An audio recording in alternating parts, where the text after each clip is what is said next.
পৃথিবীর সবচেয়ে সেরা প্রতিশোধ কি জানেন? যে আপনাকে কষ্ট দিয়েছে, অবহেলা দিয়েছে, অথবা আপনার মূল্য বুঝতে পারেনি, তার প্রতি সেরা প্রতিশোধ কি ঘৃণা, নাকি তাকে একই কষ্ট ফিরিয়ে দেওয়া? চলুন আজকে আমরা শুনি অন্তরের কথা। 1, প্রতিশোধের আগুন প্রথমে নিজেকেই পোড়ায়। যখন কেউ আমাদের কষ্ট দেয়, তখন স্বাভাবিকভাবেই মনে হয় একদিন তাকে বুঝিয়ে দেব, একদিন সে তার ভুলের শাস্তি পাবে। এই অনুভূতি মানবিক, এটা লুকানোর কিছু নেই। কিন্তু সত্যি বলতে, প্রতিশোধের আগুন সবচেয়ে বেশি পুড়ে যায় সে যে প্রতিশোধ নিতে চায়। আপনি যদি সারাক্ষণ ভাবতে থাকেন কাকে কিভাবে জবাব দেওয়া যায়, তাহলে আপনার শান্তি, আপনার সময়, আপনার শক্তি সব কিছু আপনি তার হাতে তুলে দিচ্ছেন। যাকে আপনি শাস্তি দিতে চাইছেন, সে হয়তো নিজের জীবনে এগিয়ে গেছে অনেক আগেই, আর আপনি রয়ে গেছেন সেই একই মুহূর্তে, সেই একই ক্ষতের মধ্যে, বারবার তাকেই মনে করে। এটাই সবচেয়ে বড় ক্ষতি। আপনার আজকের দিনটা, আপনার আগামীকালটা, সব কিছু একজন মানুষের কথা ভাবতে ভাবতে হারিয়ে যাচ্ছে। সে হয়তো আপনার কথা ভাবেই না। 2, প্রতিশোধ নয়, পরিবর্তনই আসল উত্তর।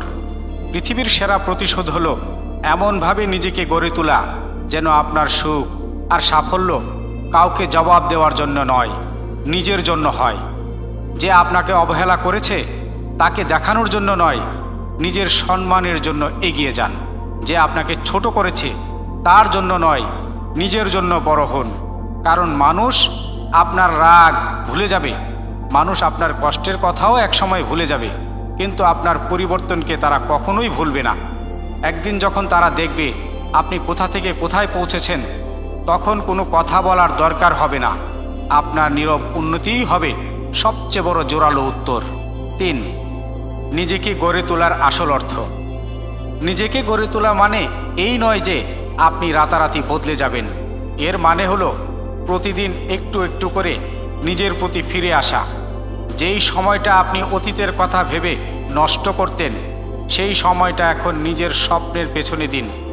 যেই শক্তিটা রাগ আর অভিমানের পিছনে খরচ হতো, সেই শক্তিটা এখন নিজের কাজে, নিজের যত্নে ব্যবহার করুন। যাকে নিয়ে আপনি রাতে ঘুমোতে পারতেন না, তাকে ছেড়ে দিন। নিজের ঘুম, নিজের স্বাস্থ্য, নিজের মনের শান্তি ফিরিয়ে আনুন। মনে রাখবেন, যেই মানুষটা আপনাকে কষ্ট দিয়েছে, সে হয়তো আপনার কথা দিনে একবারও ভাবে না। তাহলে আপনি কেন তার জন্য নিজের প্রতিটা দিন উৎসর্গ করবেন? 4, ক্ষমা মানে ভুলে যাওয়া নয়। একদিন আপনি বুঝবেন, ক্ষমা মানে ভুলে যাওয়া নয়। ক্ষমা মানে হলো সেই ঘটনাকে আর নিজের বর্তমানের উপর ক্ষমতা দেওয়া বন্ধ করা। আপনি ঘটনাটা মনে রাখতেই পারেন, শিক্ষাটাও নিতেই পারেন, কিন্তু তার আর ভার বহন করবেন না।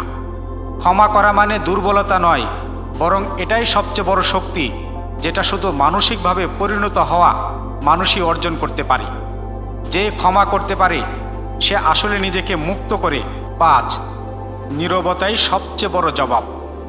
যখন কেউ আপনাকে আঘাত করে, তখন সবচেয়ে বড় প্রতিক্রিয়া হলো নীরবে নিজের কাজ চালিয়ে যাওয়া।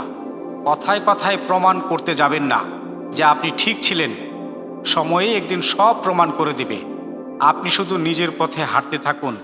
আপনার হাসি, আপনার আত্মবিশ্বাস, আপনার শান্ত জীবন যাপনই একদিন এমন একটা ভাষা হয়ে উঠবে যে কোনো তর্ক ছাড়াই সব বুঝিয়ে দেবে।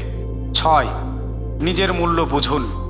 কেউ যদি আপনার মূল্য বুঝতে না পারে, তার মানে এই নয় যে আপনার কোনো মূল্য নেই।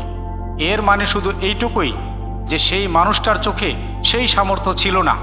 আপনার মূল্য নির্ধারণ করার দায়িত্ব অন্য কারো নয়, নিজের। যখন আপনি নিজের প্রতি সম্মান রাখতে শিখবেন, তখন বাইরের কারোর অবহেলা আর আপনাকে স্পর্শ করতে পারবে না।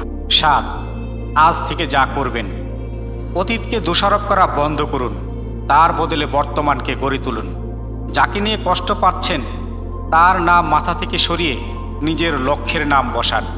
প্রতিদিন এমন একটা কাজ করুন যা আপনাকে গতকালের চেয়ে আরেকটু ভালো মানুষ করে তোলে। নিজের সাফল্যকে কারো প্রতিদ্বন্দ্বিতা হিসাবে নয়, নিজের যাত্রা হিসাবে দেখুন। শেষ কথা, মনে রাখবেন, যে আপনাকে ভাঙতে চেয়েছিল, তাকে দিতে সবচেয়ে বড় জবাব হলো আপনার গড়ে ওঠা। ঘৃণা আপনাকে আটকে রাখে অতীতে, আর ক্ষমা আপনাকে মুক্ত করে ভবিষ্যতের দিকে। আজ থেকে সিদ্ধান্ত নিন, প্রতিশোধ নয়, পরিবর্তন, ঘৃণা নয়, বেড়ে ওঠা।